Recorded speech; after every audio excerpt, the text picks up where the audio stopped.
Cik, udah zaman sekarang ni lagu nasyid banyak ada tak tahu. Jangan bila kata uji bakat nasyid ni, kita nyanyi lagu nasyid je, tak.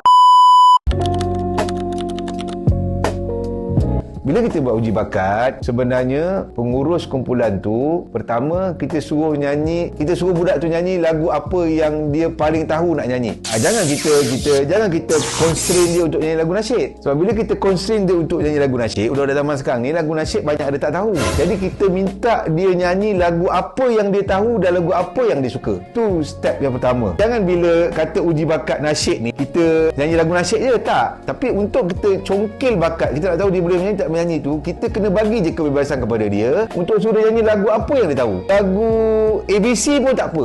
Lagu tadika yang dia hafal pun tak apa. Sebab daripada situ baru kita tahu, oh dia boleh nyanyi. Oh sedap. Sebab bila kita constrain nyanyi lagu nasyid yang awak tahu, yang tu yang dia jadi macam, satu dia nak kena fikir lagu nasyid apa yang dia hafal. Kedua, mungkin dia tak nyanyi hari-hari.